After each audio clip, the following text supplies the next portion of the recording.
Hello and welcome to episode 12 of the official EstablishTheRun.com podcast. My name is Adam Levitan. I am one of the co-founders here at ETR, and as usual, I am joined by my partner in this endeavor, fellow co-founder, the man who has actual football experience, as which we know because he tweeted a picture of himself playing youth football last week. It is, of course, Evan Silva.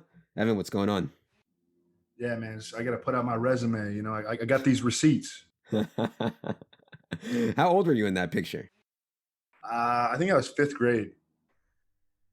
For you guys that don't know, Evan is huge in real life. Like, if I didn't know that Evan didn't play football in college, I would think that you might have. Like, you definitely have the body for it. You know, it's too many White Claws. Yeah, just too many White Claws and a distinct lack of speed and explosiveness and agility. All right, on this episode, we're going to do something a little bit different. We know that most of you guys have season-long drafts coming up in the next week to week and a half here. So we are simply going to go through each round based on rough ADP and give our favorite picks in that range. Pretty simple, right? Basically, like, if we could have a perfect draft, this is what we would do. These are the players that we would take. So I think it'll be fun. We'll let you know who our favorite players are in each round, and hopefully you guys get a lot from it. But first, a reminder that during the season, once week one starts, we will be doing 2 shows per week, Friday night and Sunday morning. They will be part of our in-season package, so head to EstablishTheRun.com, check it out before prices go up. All right, Evan, let's start with round 1 here.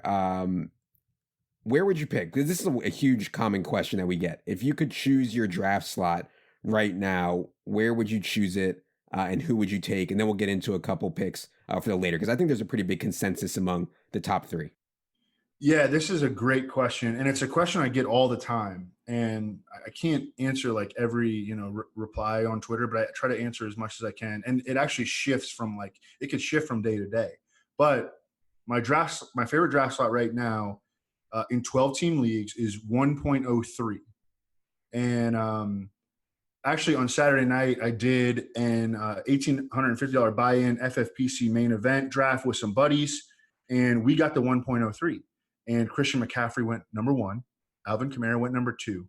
And we were very excited for Saquon Barkley to fall into our laps at 1.03. At 1.03, you can avoid the Ezekiel Elliott holdout situation. You can avoid the David Johnson dilemma if you're iffy on the Cardinals offense.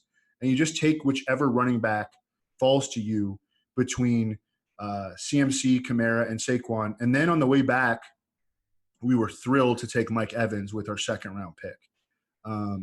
So that's my favorite draft slot right now. Now, if you were to ask my next favorite draft slot, it's just as close to the 1-2 turn as I can get. And there I'm probably going to take either Travis Kelce and one of the first-tier receivers, or just 2 first-tier receivers.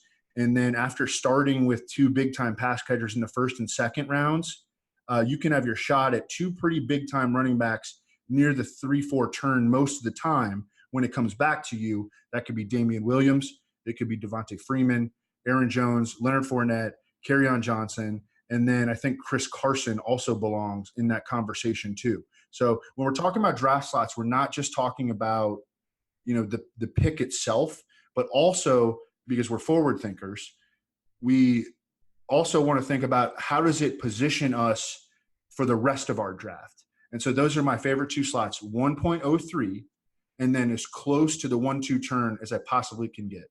Mm-hmm. Yeah.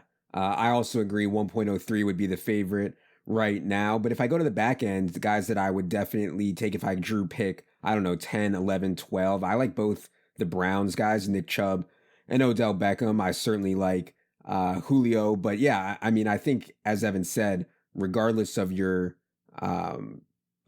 strategy or what you plan to do, you're going to get really good players all the way down at 1.11 and 2.1 and 2.2. So I think that the back end of the first round is actually a pretty good place to draft also. And if I did draft at the back end, Evan, my favorite pick in round 2 by far, and maybe his ADP is going to go up based on what he did in week 3 preseason, but in round 2, my favorite pick by far is Dalvin Cook. Perfect scheme for him with Gary Kubiak, a team that is extremely committed to being on team establish the run, improve their offensive line. a little bit, but a true 3-down plus goal line role for Dalvin Cook, who is now an extra year removed from his ACL tear. So I would be excited to start Odell Dalvin or Chubb Dalvin or something like that. Yeah, I dig it. I dig it. My favorite second round pick is it's between Juju Smith-Schuster and Mike Evans right now. I think that both guys have very high floors, and wide receiver 1 overall finishes in their range of potential outcomes. Juju Smith-Schuster is the clear-cut number 1 receiver on the team that led the NFL in pass attempts last year, and then cut out Antonio Brown and Jesse James, and they have a ton of available targets in the offense.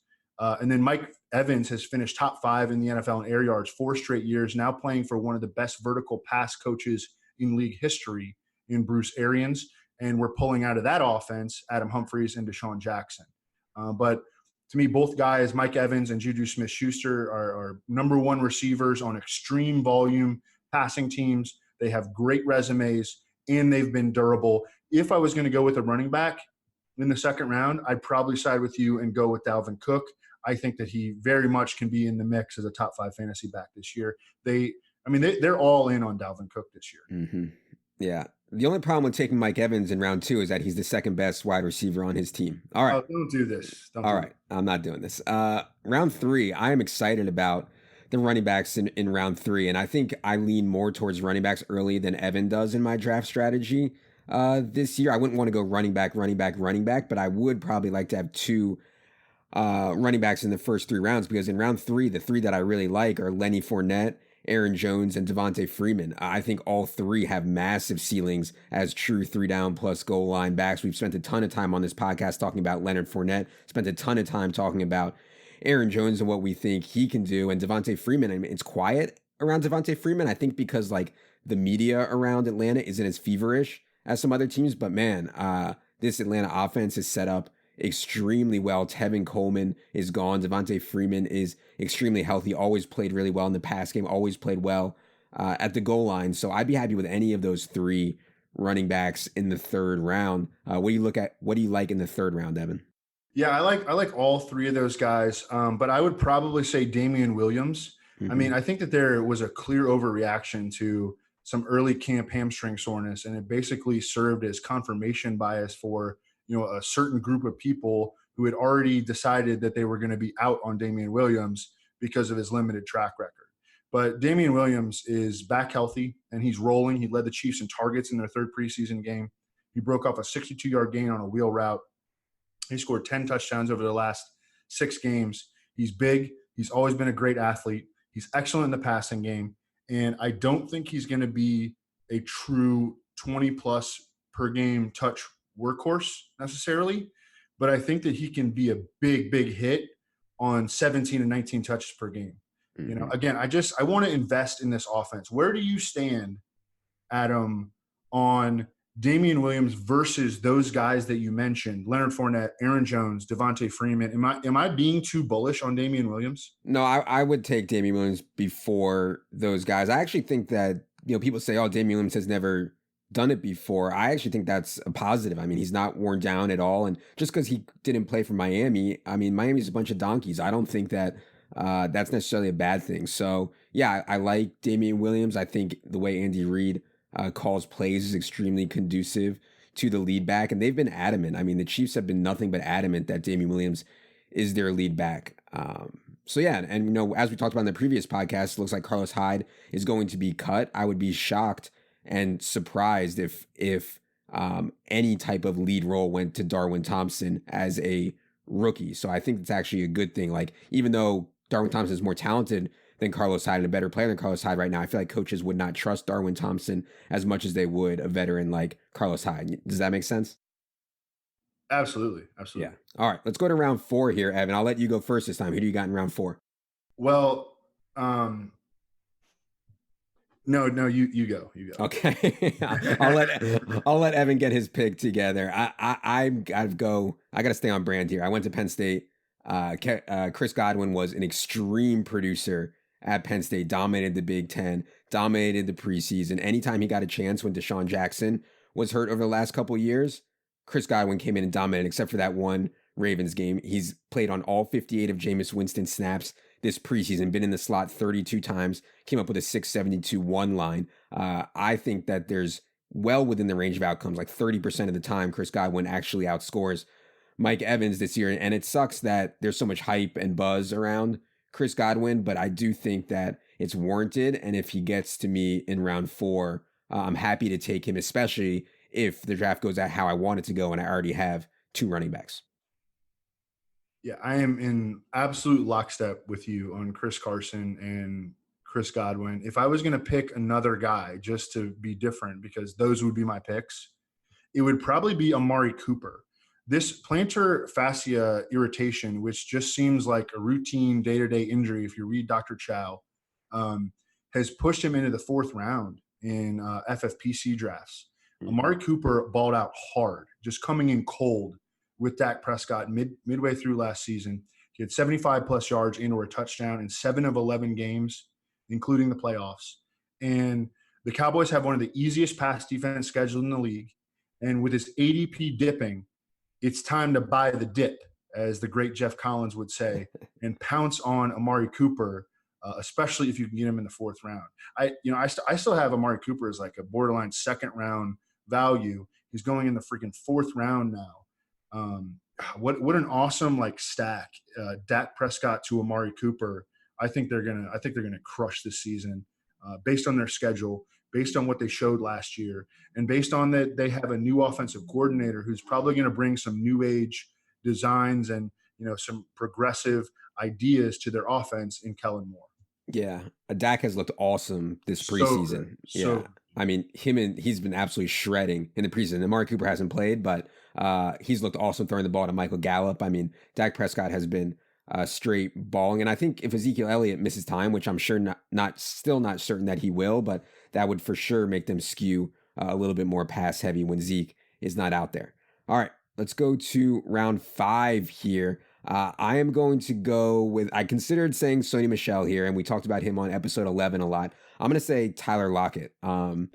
Efficiency from Russ Wilson is just out of control. And even though we likely won't see it in the first game because they're home against the Bengals, I do think that Russ Wilson will be forced into more pass attempts this year. We've talked on this podcast before about how their defense is regressing from a talent perspective. And I think that will lead to more shootouts, more on Russ Wilson's shoulders. Tyler Lockett is for sure his best receiver by far. I mean, they're now without David Moore for a little bit. They're now without DK Metcalf for a little bit. I think Chris Carson can be good in the pass game. I'm not sure they're going to use him. They don't have much at tight end. So there's a lot on the shoulders of Tyler Lockett here. If you can get him in round 5, and we almost did get him, I believe that was round 5 of that FFPC 350 we did, which you can watch the video of in the draft kit. But we almost got Tyler Lockett in round 5, just missed him. But he's, to me, a slam dunk in round 5 is Tyler Lockett. Yeah, we've done 2 $350 buy-in drafts, like live videos. And, you can just like watch us throughout the draft. And we got some great graphics that you can see during the draft, talking about like statistics and ADP and all that kind of stuff. Tyler Lockett, that's all in the draft kit on establishtheRun.com. Tyler Lockett, definitely one of my favorite 5th round picks. He's going to be a target magnet this season, especially with all the Seahawks' talented outside receivers falling by the wayside. David Moore out weeks into the regular season. DK Metcalf, who, by the way, only played 21 games at Ole Miss because he was so frequently injured, already needed a knee scope. Sometimes these like big, like uber athletic dudes, they're just like too athletic for their bodies. Mm-hmm. And DK Metcalf, I'm not saying that that's the case with DK Metcalf, but I think it's like sort of a legitimate concern. Tyler Lockett last year just destroyed in the slot. He caught 26 of 29 slot targets and scored 5 of his 10 TDs in the slot. And that wasn't even his primary position. It was Doug Baldwin's primary position. Now it's going to be Tyler Lockett's primary position. Tyler Lockett is a freak athlete who is like one of the best return men in league history. And was a great, or at least of our generation. And he's just so quick. Like in week 1, like I like Darqueze Dennard as the Bengals slot corner. I think he's decent, but he is not an athlete. Tyler Lockett is going to run circles around this dude. The guy that I would add to this fifth round discussion, like one of your ideal targets would be OJ Howard. And, the Bucs are probably my favorite team stack right now. And I think that OJ Howard is a guy that we might look at after this season and consider among the best tight ends in the NFL. And based on his preseason first team usage, he is not coming off the field for the Bucs this year. Yep. And I had some questions about that. OJ Howard has not racked up much in the box score this preseason, but he's been on the field for every single one of Jameis Winston's snaps, except for one. And he's run a route on a majority of pass plays. So I'm not worried at all about OJ Howard. His usage has been awesome. Okay, let's go to round 6 here, Evan. I kind of stole one of your guys here. I know you're extremely high on Tyler Boyd, but this is one of the reasons that I think I'm okay going RB, RB, RB, or RB, RB, wide receiver, or even RB, tight end, RB, or something like that to start, because I already mentioned round 4, Chris Godwin, round 5, Tyler Lockett, and now I'm mentioning round 6, Tyler Boyd. Tyler Boyd out of the slot for a team that's going to be trailing a ton. Tyler Boyd has serious chemistry with Andy Dalton, and I think you made the point that Tyler Boyd has a major ceiling, whereas some of the other wide receivers going in round 6 does not. Like, Tyler Boyd is actually good and can get up to a 25, 27, 28% target share, which is massive for round 6. So I know I kind of stole your pick there, but yeah, that's my round 6 guy. Yeah, I mean, on Saturday night, again, I did this big main event draft on FFPC. We actually took him in the 5th round. We took Tyler Boyd in the 5th round. And we had a big debate when we were on the clock. So I have Tyler Boyd, and these guys that I draft with, they're from St. Louis. That's where I went to high school. They're EstablishTheRun.com subscribers too. But these guys are right next to each other, Tyler Boyd and Robert Woods. I have Tyler Boyd, wide receiver 18, and I have Robert Woods, wide receiver 19. They're both obviously in the same tier. So when we come on the clock, we're debating Tyler Boyd versus Robert Woods. One guy says, hey, Robert Woods is in a way better offense. And that's a legitimately good, argument in the favor of Robert Woods. His touchdown upside is probably quite a bit higher than Tyler Boyd. But Cooper Kupp is coming back. There has been some discussion that the Rams might play more 2 tight end sets this year, using more Gerald Everett, who comes off the field in those situations. I'm not sure. It might be Cooper Kupp, might be Robert Woods, probably not Brandon Cooks, because he just brings so much value even when he doesn't even have the ball in his hands. But I think it's super, super close. And I kind of was like a dictator in the draft, and I was like, no, we're taking Tyler Boyd. Again, Woods was like the higher floor, more consistent option. But I think that Tyler Boyd has a better chance to be a league-winning pick. I think he's an absolute steal in the 6th round. Again, we took him in the 5th, and we took him at 5.03. So we took him early in the 5th. Other guys that stand out to me in the 6th round, Allen Robinson and Evan Ingram. I think that we see Allen Robinson take a big step forward this year after an up and down first season with a new quarterback and a new offense.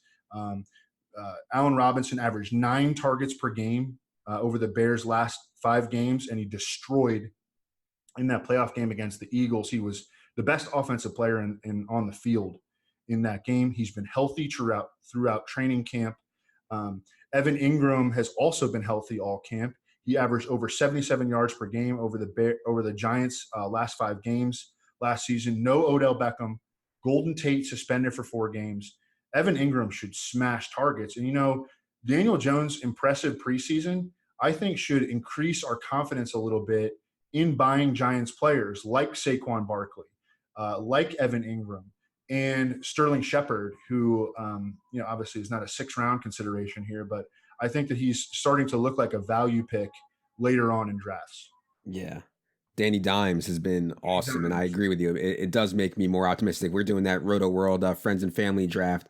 I just took Sterling Shepard. I don't remember what round it was, but yeah, I was much more excited to take Sterling Shepard now that we've seen Danny Dimes just absolutely thrash the preseason.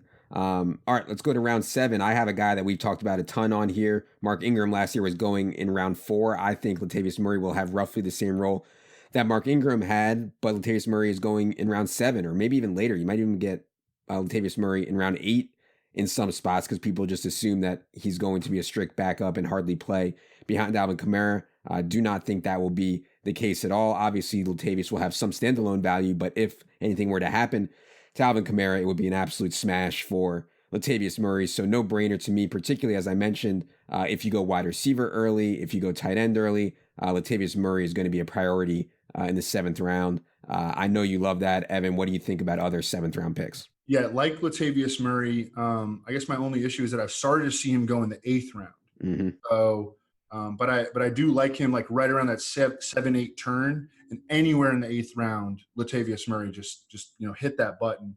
The guy that I picked for the 7th round in an optimal scenario was actually Josh Gordon, who has a 7th to 8th round ADP right now. People are just not moving aggressively enough on Josh Gordon. We have him valued at establishtheRun.com as like a fringe 5th, 6th round. So if you're drafting, right now and you're using the tiers and you're using the rankings, Josh Gordon is squarely in your crosshairs. A good chance that you're going to get him. The Patriots just pulled Josh Gordon off the NFI list where they kept him there for a week. And actually one beat writer, Jeff Howe, who's excellent now for The Athletic, formerly for the Boston Herald, he actually suggested at one point that the Patriots might keep Josh Gordon on the NFI list, which operates just like the PUP list.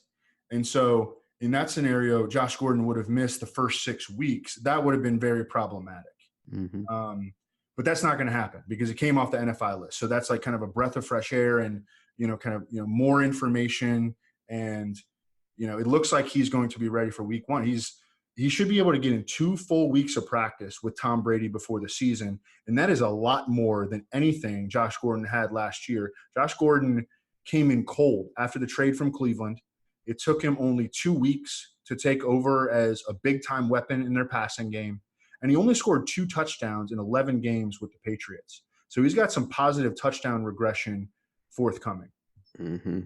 Yeah, and they really need Josh Gordon, as we talked about. I believe that was episode 10 or 9 of the podcast. They really need Josh Gordon. Okay, in round 8, Evan, and this is why I'm kind of skeptical, and not skeptical. I think Travis Kelce is going to have an awesome year. I think George Kittle's going to have an awesome year. However, you mentioned Evan Ingram and OJ Howard, possible picks in round 5, round 6. Here in round 8, I'm going to mention Vance McDonald. I'm also going to mention Hunter Henry. I'm also going to mention Jared Cook. Like, I am fine with all these guys as tight ends, and I don't have to tie up a 1st or 2nd round pick in Travis Kelce or George Kittle. Now, I understand that those guys are going to be difference makers over these other guys that I'm talking about who I think will be mediocre and have up and down weeks. But I believe the top 7, top 8 tight ends are all perfectly fine. So if I get to round 8, I don't have a tight end yet. I'm looking at Vance McDonald. I'm looking at Jared Cook. And there's probably a good chance Hunter Henry is already gone, but I would prioritize Hunter Henry if he were still there in round 8. Yeah, definitely Vance. For me, Will Fuller is another one. Sammy Watkins is also in this conversation.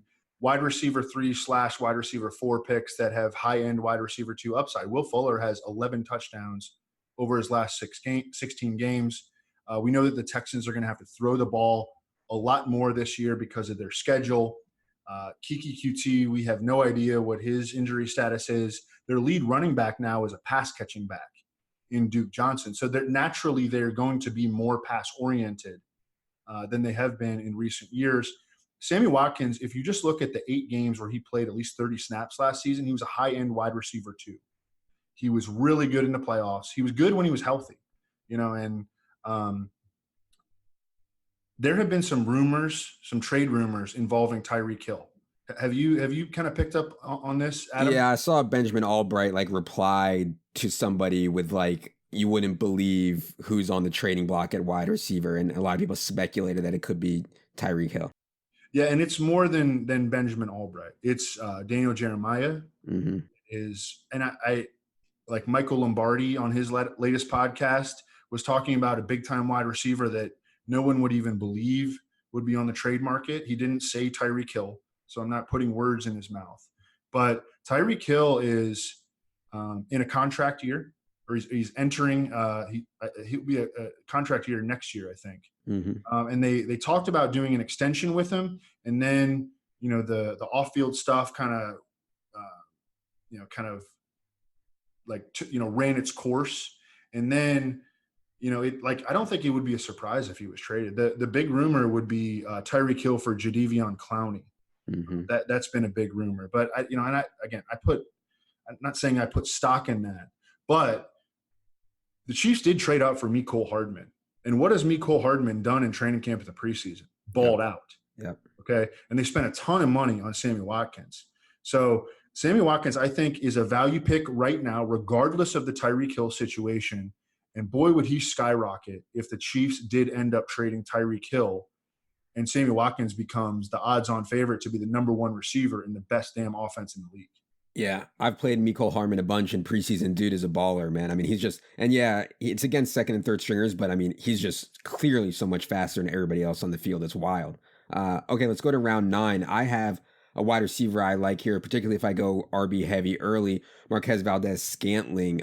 We know the athleticism is there. We know we've seen chemistry or some chemistry with Aaron Rodgers already. I think he's going to play every snap, and Geronimo Allison will come in 3 wide sets and play in the slot. So it's just a perfect situation for Valdez-Scantling to come in there in this new scheme and play with a really good quarterback in Aaron Rodgers. Just an athletic guy in a good situation. I think it's hard to go wrong there in round 9. Who'd you have in round 9, Evan? Yeah, MVS, great pick. Dante Pettis' ADP has fallen into the 9th round. Yep. Due to an up and down camp in preseason. Kyle Shanahan has called him out multiple times in the media. They played him into the 4th quarter of their 3rd preseason game. I'm willing to buy him in the 9th round for sure, because I still firmly believe that he's the favorite to lead the 49ers wide receivers in targets. Again, an amazing player with the ball in his hands. He scored 9 return touchdowns in his college career. That has had a predictive effect on receivers in the NFL, just being good with the ball in their hands. Odell Beckham was a great return specialist in college. T.Y. Hilton was a great return specialist in college. Deshaun Jackson, Dez Bryant was an amazing punt returner at Oklahoma State. Antonio Brown. I mean, the list goes on and on. It's a T.Y. Hilton. It's a great skill for a receiver to have. And this ADP dip, I think this is a dip where you buy. You buy the dip on Dante Pettis. Mm-hmm. Yeah, it's scary. I mean, I don't know what Kyle Shanahan's trying to do, but he's like, normally coaches don't really bash guys in the media. They just say, hey, well, I don't want to talk about it, or we're just doing what we think is best for the team. But he's like, yeah, Dante Pettis has to earn his role on this team. That's why he was playing into the 4th quarter. So I don't know, man. I understand why his ADP is dipping. I do agree with you, though, that he will likely still be a starter and be out there for majority snaps in week 1 against the Bucs. My pick for round 10, Evan, is also on the 49ers, but it's at the running back position. Matt Breida, to me, is a really talented guy. Like, yeah, you could say he's hashtag team preseason or whatever, but he's produced big time in the regular season when he was hurt. Now healthy, and I think it's not far-fetched to say that he will be 60-40 or 65-35 behind Tevin Coleman, but it will be hot hand. Like, I don't think they'll be afraid to ride Matt Breida in certain situations at all. And if I can get that in round 10, I'm happy with that. Showed nice hands on a wheel route in the 3rd preseason game, and I like that they're willing to use him there on 3rd downs too. So yeah, I think Matt Breida is a nice pick, especially if you're going like 0 RB or something like that, and then you get here and you're like, man, I need some help at running back. I think Matt Breida makes a lot of sense. Yeah, Matt Breida he reminds me of American Express. You don't leave your draft without him. Such a dad joke. But 49ers bring back all 5 offensive line starters from an offensive line that finished top 10 in the NFL in Football Outsiders adjusted line yards last year. Matt Breida averaged over 5 yards per carry and went over 1,000 yards from scrimmage last year, playing through a dislocated shoulder and a high ankle sprain. He's just a freaking warrior, man. And I know that Kyle Shanahan loves Tevin Coleman. He does. But when has Tevin Coleman showed us that he should be a true workhorse running back? He hasn't, And so I think this is going to be a 2-man backfield. And I think it's probably going to be what is the preseason split has been, what is like 21-14, right? In terms of snaps. I actually haven't had a chance to review the San Francisco week 3 yet, but it's going to be interesting because Jimmy played a ton. So I'm going to watch that tomorrow morning and get back to you guys. But yeah, it looked like it was about 60-40. And I think that Matt Breida is a better receiving back than is Tevin Coleman. So, and we kind of saw that on his 20-yard touchdown catch. So, yeah, I mean, Matt Breida is, unfortunately in that Saturday night draft that I did, he went in the freaking 7th round. Oh God. That's the earliest that I've seen Matt Breida go. Usually you can just get him routinely in the 9th or 10th. Yeah. But he's a guy that I really want to take in every single draft. Did you make a round 10 pick? I don't know. You can double up. You can double up on Matt Breida. Well, it was certainly Matt Breida, but this is also the round where you start to look at Tony Pollard, who, by the way, baller, dude. Yeah. Dude, I mean, are you kidding me? Here's my question on Tony Pollard. Does he have standalone value, do you think, if and when Zeke comes back? He should. Yeah. He should. I mean, how is he different from Alvin Kamara? I mean, they're like the exact same guy. I mean, they were like kind of like backups in college. You remember Alvin Kamara played behind Jalen Hurd at Tennessee. Tony Pollard played behind Darrell Henderson at Memphis. They excelled in different ways. Alvin Kamara was an excellent receiver. Tony Pollard was an excellent receiver as well. He also crushed on kickoff returns. I mean, like, if anybody has seen Tony Pollard in the preseason, and I understand that it's the preseason, I don't care. The way he moves is just like, he is so freaking explosive. And you had an amazing stat today that Dak Prescott has played 22 snaps or what was your stat? Yeah, 22 snaps for Dak Prescott over the last 2 preseason games. Tony Pollard has played 22. Every other running back has played 0. So, yeah, I mean, I think if Zeke misses time, I'm extremely confident saying that Tony Pollard's going to be an every down back. Yep. All right, 11th round. 11th round is where I start to look at quarterback, and I know people say that's crazy and everything. I think if you can get Lamar Jackson in round 11, if you can get Jameis Winston in round 11, those are exciting picks for me, and I'm more than happy to ride with that. I noticed in a lot of the draft applets I was looking through for the Abusing the Default Rankings article that's in the draft kit, even Yahoo, which had amazing rankings. Like, I was shocked. I hadn't done that article in like 5 years or something. I mean, Yahoo's rankings were too good almost. It's like almost frustrating. But they did have quarterbacks priced up way higher than I would take them. So I would let people take their quarterbacks. And then to me, my favorites are Lamar Jackson and Jameis Winston. And somewhere around round 11 or round 12 is where I'm going to make the plunge there at quarterback. 100% agree on Lamar Jackson. In our Saturday night draft, we got Russell Wilson in the 11th round. I got Russell Wilson in a Football Guys draft earlier this offseason, the 15th round. I also like Jameis Winston here. I just want to read, like, people are down on Russell Wilson this year, and it's crazy. I'm going to read off their schedule to begin the year, okay? So we agree that they're like a team stat candidate week 1 at home against the Bengals, right? Yep. Week 2, they go to the Steelers. Very well could be a shootout. Week 3, they go back home and play the Saints. Could very well be a shootout. Week 4, they play the Cardinals, who are a sieve. Week 5, they play the Rams at home in Seattle. Could very well be a shootout. Week 7, Browns, could very well be a shootout.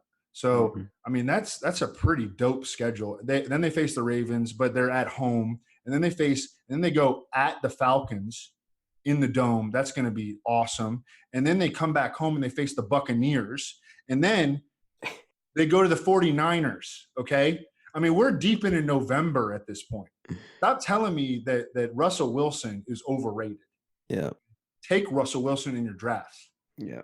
Love it. Yeah. I agree. And I talked about on the last podcast how I thought his attempts would spike in a big way this year. All right. Round 12, we're starting to get into the kind of flyer range, which I talked about in the article, in the favorite flyers article. I don't know if you can get Darwin Thompson in round 12 anymore. I kind of doubt it, considering all the buzz. I guess it depends who your opponents are, but I think you can get Justice Hill in round 12. And this dude has a ton of juice on a team that's just going to run the ball so much. So Justice Hill, to me, is a nice flyer to see how they use Mark Ingram early and just how much they can get Justice Hill onto the field. One thing about these late round picks, round 12 through 16 or whatever, I want to know early, because I want to be able to attack the waiver wire early in the season. I don't want to be like, well, I got to hold on to this guy. I mean, there are gems to be had on the waiver wire in weeks 1 through 4. So I don't want to be like beholden to any of these guys. So if Justin Hill is getting 0 carries, 0 catches in weeks 1 and 2,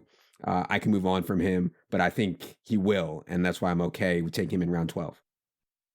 Yeah, all about that Justice Hill life. I moved Michael Gallup recently into the top 150, and he's on my 12th round radar. Hmm. First of all, in case I'm underselling that Amari Cooper injury, which is a possibility, but I rely on Dr. Chow, and Dr. Chow knows way more than me about anything having to do with medical situations, and he's quite confident in Amari Cooper.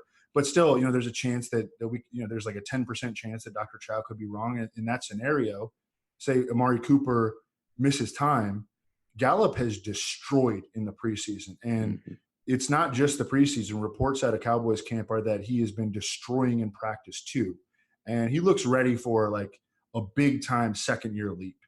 Yeah. Um, so I don't think we can get Darwin Thompson anymore in the 12th. We got to move him up to like really even like the 9th or 10th. But I do think that we can still get Justice Hill a little bit and Michael Gallup. All right. Round 13, I have Chase Edmonds. I've seen Chase Edmonds go even later than this. This first team snap count was, like 85-15 in favor of David Johnson. So I'm not confident or overly confident that Chase Edmonds is going to have standalone value, but I do think he's a really talented player with a ton of juice, similar to Justice Hill, who, if something were to happen to David Johnson, would be a total smash. So I'm not in love with this one, but I do think that Chase Edmonds is one of the better handcuffs in the league that's going right now. And in some situations, in some scenarios where like they actually get to run 70 plays in a game, 75 plays in a game, 80 plays in a game, that Chase Edmonds could have some standalone value. But that's what I have for round 13. Yeah, definitely. Chase Edmonds at running back. At receiver, I like Deshaun Jackson and Jamison Crowder here. Totally Hmm. different styles of players, obviously, but I don't think it's crazy to think that Jamison Crowder could lead the Jets in catches. And then Deshaun Jackson is going to be a fun wide receiver 3 play. When he gets plus matchups, he's going to get one of those right off the bat, week 1 revenge game against the Redskins. Yeah. Uh, Eagles beat writers can't stop talking about how well Deshaun Jackson has looked in training camp. I mean, for what it's worth. Okay, in round 14, I have a guy that Evan does not like. I have Jerron Brown here in round 14. And, the early season role is going to be very secure for Jerron Brown. We know DK Metcalf is hurt. We know David Moore is hurt. We know Gary Jennings has not performed for this Seahawks. So Jerron Brown is going to play every snap. He has size. He's shown red zone ability. And as I said, and as Evan mentioned, I think Russell Wilson's attempts are going to spike. So certainly am not in love with Jerron Brown's physical ability or natural talent, but I do think it's a better situation than people give it credit for on Jerron Brown. And I'm sure you can get him in the 14th round or maybe even later now. Yeah, see, this is where like I start. Like I don't think Jerron Brown is good. Hmm. So, that creates like an inherent bias. But then, Adam, you're so good at like you're way better than me at being able to like weigh opportunity versus, talent evaluation. You've always been better than me at that. And so I know that this is going to be one of the guys I'm like, no, man, I don't want this. And then he's just going to go off for like 4 weeks, to start off the season. Um, but I like Dak Prescott here. Dak Prescott Hmm. often lasts to the 14th round. Kind of like Darren Waller a little bit here too. I was too down on Darren Waller while he was nursing that shoulder injury because he has such a bad injury history, but he's back. And I mean, he's like locked into that Raiders pass catching tight end role. And Derek Carr likes to throw the ball in the middle of the field, as Jared Cook experienced, as Seth Roberts experienced, and as Amari Cooper experienced the opposite, and as Antonio Brown is about to experience the opposite. Yeah.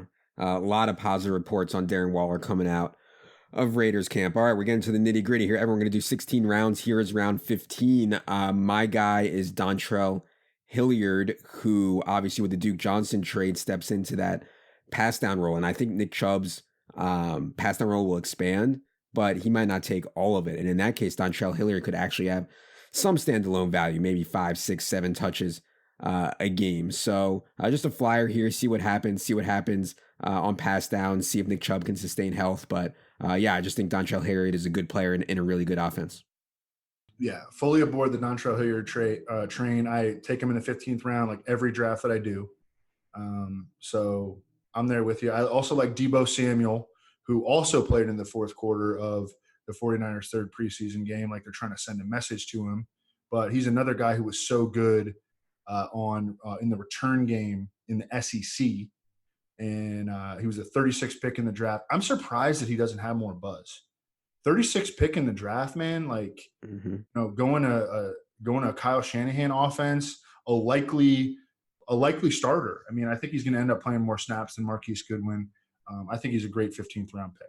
Yeah. All right. Last pick of the draft here. We're not doing any kicker or defense nonsense. If you listen to our segment with Scott Pianowski, you would know to get rid of kickers and maybe even get rid of defenses in your league. Round 16, I have a guy who I've played every time he's been on the slate in preseason, and there's not much in front of him, and that's Dare Ogunawable. I hope I'm saying that right.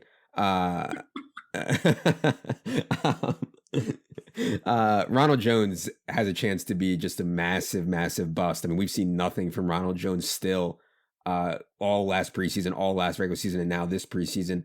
Also, Peyton Barber is certainly a replacement level player.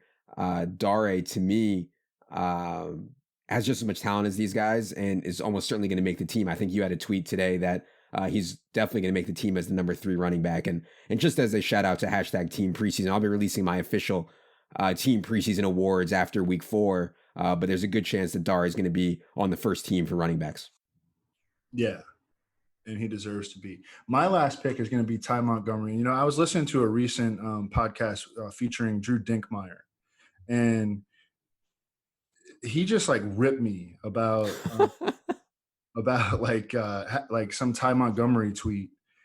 Ty Montgomery's ADP was like RB 78, and I tweeted that I was 20 spots ahead of consensus on Ty Montgomery at like RB 58, which is like at the back, you know, like the last 5 guys in the top 150. And I guess, I don't know, their website, they're not very high on Ty Montgomery. I'll tell you who is high on Ty Montgomery. And he's got kind of crazy eyes, and he wears his hat low. And he's the head coach of the New York Football Jets. And Ty Montgomery is the clear number 2 running back behind Le'Veon Bell, who hasn't played a football game in 20 months. Yeah. So, you know, how is Le'Veon Bell going to react to getting hit again? Number 1. Number 2, in his first 5 NFL seasons, Le'Veon Bell averaged 3.6 missed games per year. I mean, I want the number 2 running back on the Jets right now. I think that Sam Darnold looks really good. Bilal Powell does not look good. Eli McGuire is about to get cut, and Trenton Cannon is a special teamer. So, you know, I hope that Dink listens to this. And first of all, what has Dink ever won? The funniest part is Dink's like the nicest guy in the entire face of the planet. You're the only one that's been attacked by Dink in the entire world for the Ty Montgomery love. No, and I've watched the Jets play a lot because they've played their first team a lot this preseason, and Ty Montgomery and Sam Darnold have looked really, really good together. And I always like guys who catch the ball well out of the backfield in my backup running backs, and that's certainly what Ty Montgomery can do. All right.